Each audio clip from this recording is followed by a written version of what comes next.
Ladies and gentlemen, my name's Paul, and graphics technology is what we're going to be discussing today, because there is a smorgasbord of information that has popped up over the past 24 or so hours.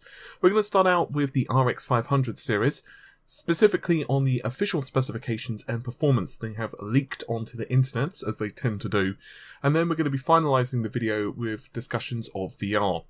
Virtual reality is touted to be the next big thing, and there are a couple of things which have popped up well, today basically, which really are quite interesting. They are AMD's comments regarding Fallout 4 VR, as well as FutureMark joining the movement to create an industry standard for virtual reality. But first of all, let's go through the RX 500 series. Now, I'm going to give you the spoiler, so, prepare yourself. Basically, all of the information we've heard regarding the leaks is accurate. So, Alan, I haven't permission to give his last name, so I don't want to do so, but Alan sent me this story, and it is, hang on, let me just scroll down to my notes. It is from Jusco Tech, hopefully I'm pronouncing that correctly, which is a Chinese website. Anyway, Alan sent this over because, well, he's very kind like that, via Facebook. So, basically, the leak confirms the RX 500 specifications, along with the fact it's going to have a dual fan reference design. This is, well, basically quite the step up from the blower design of the RX 480 and 470 and so on with the Polaris lineup. Now, a couple of very interesting things. First of all, the performance.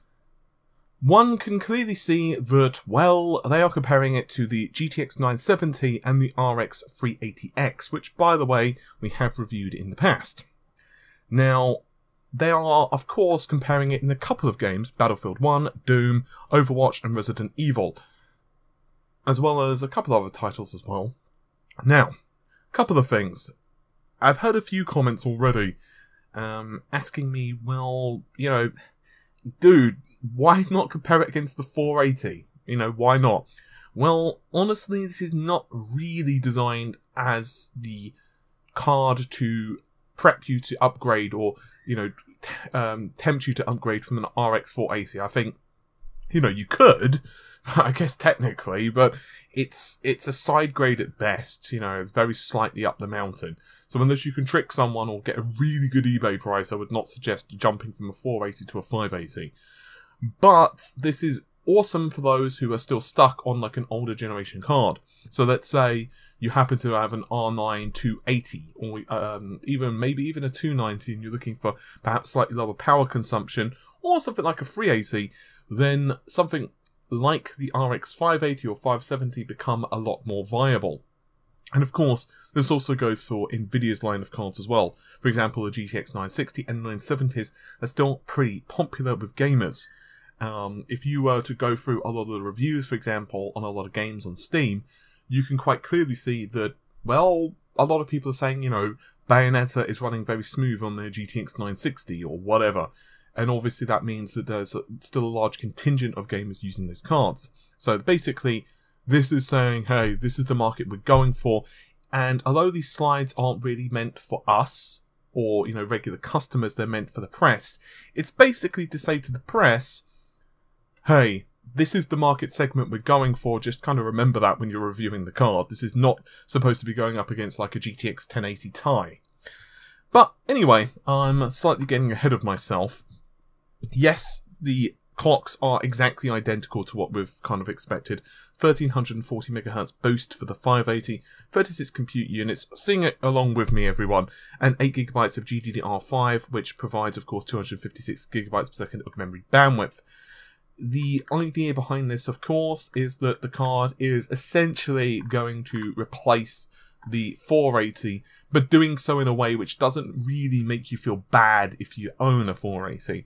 So it's a very slight increase in clocks for the base, but once again, just to remind everyone, the power draw for these cards, in terms of the maximum power draw, is a little bit higher because it features an 8-pin, which theoretically means that you should be able to clock a little bit higher. I am hearing rumours of up to 1500 MHz, but, whatever.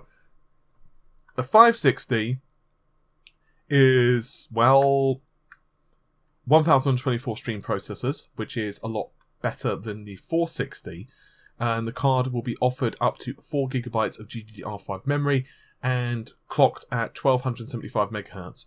So essentially it's a very slight tweak over the existing 460. I wouldn't really consider, once again, this card to be an astounding GPU. Finally, the 550, which has a measly 8 compute units and a boost clock of 1183. So at least we've got the final clock speeds of that now, which is nice. 2GB of RAM on a 128-bit interface. What does all of that mean? Well, this card is basically for folks who want to play games but not at particularly high resolutions. They're not really aimed at, gamers at the end of the day. This is aimed at games like Dota, Overwatch, League of Legends, Counter-Strike. You know the type of games I'm referring to. Possibly even games like Bayonetta would run okay. Perhaps even other titles, if you, for example, Doom, if you are willing to reduce the quality of the visuals. With only 512 stream processors, let's face it, this is not going to be a contender against a high-end graphics card. But still, my overall thoughts of this card, rather of the lineup, to be honest, exactly identical to whatever the hell I've said before. This series of cards, I have nothing against them at all. I have nothing against Polaris Redefined, but it's just not that interesting for owners of cards already. But if you have not jumped into Polaris train, you can basically jump onto these cards. You don't really need to wait for reviews. This is one time I will say, normally I say that, wait for review, wait for review, wait for review. This is one of those times I would actually say don't even bother. We basically know what the RX 500 series is. You can just quite literally go to any review of any previous Polaris graphics card, which, for example, if you're buying a 580, you just go to a 480 review, slightly tweak the numbers in your head, add like 5-10% performance, Bob's your uncle. That's pretty much what you're getting. So, if you are interested in a card which is a little bit cheaper than what the 480 debuted at, then, I think you get where I'm going with this. Anywho, Fallout 4 VR will be the Mario and Sonic of virtual reality. This is according to Roy Taylor from AMD. Now, obviously, AMD, like other companies, are very much pushing virtual reality. So, he believes that it's incredible. They're an inhibitor of what should be giving great freedom of movement. One of the most important things we can do is get rid of those pesky wires. I'm very pleased to tell you AMD have come up with a solution. This is because they are partnering with a company called Nitro, anyway, something like that, who are a graphics manufacturer, a chip manufacturer specializing in wireless VR. Essentially, what the idea here is that you can go wireless, so you're no longer tethered via, of course, your helmet or other controllers, which is kind of a nice solution. But the real story is the fact that the experience of Fallout 4 VR is, and I quote, the most incredible thing you've ever seen in your life. You can't imagine what it's like playing a VR and how realistic it looks, and everywhere you turn your head, it's going to blow your mind. It's the craziest thing you have ever seen. Unfortunately, VR is one of those experiences, if you've not tried it, which is... It's a bit like HDR. It's a bit like the first time you go to HD TVs. It's a bit like, a lot of this stuff. It's very difficult to explain it. Now, I have tried virtual reality. I have an Oculus Rift DK, Development Kit 2, which I quite liked, but honestly I haven't really put huge amounts of time into, because when I was trying it, it was a bit like kind of early days. Honestly, I'm waiting a little bit longer for virtual reality, for the bugs and the kinks to come out of it. But I do want to play VR and some games. I don't think I'm going to be that person who hooks up a VR helmet for everything. But certain games are pretty awesome. Like, I played Half-Life 2, played a couple other games, and it's weird. I know this is going to sound really retarded, and that's probably not the best of words to use, but I've already used it now, so who cares. But it's really weird the first time you move your head left or right or whatever, and the camera pans. It's really bizarre. And it took me a few seconds to kind of understand that, you know, mentally, I knew it was obviously going to happen, but it's one of those things you just kind of have to get used to. It's a bit like the first time you play a 3D game, and you're suddenly realizing, oh crap, I can do anything. Like the first time, for example, you play like Mario 64 back in the day, or whatever. It was kind of like a surreal experience. I don't believe VR is going to take over everything. I don't. But I do believe it's going to coexist rather nicely with 4K and HDR and all these other displays. And I do believe certain games, like Fallout, they're going to be extremely absorbing. And I do believe that other games like, you know, the Twitch, you know, FPS titles obviously aren't going to be so good, at least for now, on virtual reality. But that's just my opinion, of course. So, I want to continue just for a moment longer on the virtual reality train. No, we're not derailing it quite yet. And that is discussing, well, an industry standard. And this comes from FutureMark. So, FutureMark obviously are pretty well respected in the industry. They've created 3D Mark, PC Mark, you get the idea. And basically the plan is for a number of companies to create a standard for virtual reality. And this is according to a couple of folks, including the Director of Engineering, who said, in a short time, VR has made impressive progress in bringing together industry partners, creators and educators to deliver real results. The lack of consistent standards for VR has been widely discussed over the past 12 months. I look forward to working with VR First members to address this important issue. And also the co-founder of VR First has said, I'm delighted to welcome FutureMark to the VR First initiative. FutureMark's extensive benchmarking experience and independent voice will be invaluable, and a mission to democratize VR innovation, set industry standard, and create a global VR knowledge database, end quote. Actually, to be fair, this ties in rather nicely to an interview I had with NVIDIA's Neil Trevitt, who, of course, is the head of the Cronus Group, also known as the folks who are creating Vulkan, OpenGL, and so on. And he had pretty much identical words, not in line with VR, with FutureMark, but just generally.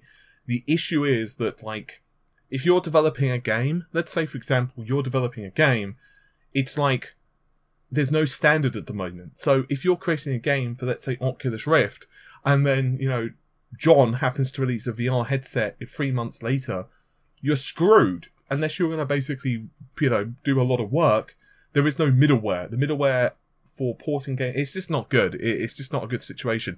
And it's not just the helmets either, it's the controls, it's everything in between. Basically, there needs to be some kind of common API which goes between them. And I'm way oversimplifying it, but, you know, this is something that companies have been working on for a while. Even John Carmack has said it's like, you know, something that needs to be done. It's just kind of like, it's actually counterintuitive to not do it. Because let's say you're a company, let's say, you know, you're a company that is, let's say you're Oculus, and you're, you know, you might say to yourself, well, okay, why would Oculus want to encourage the ability, you know, to have a cross-platform API, in which case they could have other competitors in the future, let alone the ones they've got now? Well, the fact of the matter is, it doesn't work like that. It's like, first of all, as a company, you're going to inevitably want to attract as many games as possible, or applications or usage scenarios for a particular product as possible. It's almost like me saying to you, if you're, I don't know, like an NVIDIA owner, well, now you're not going to be able to play any AMD games.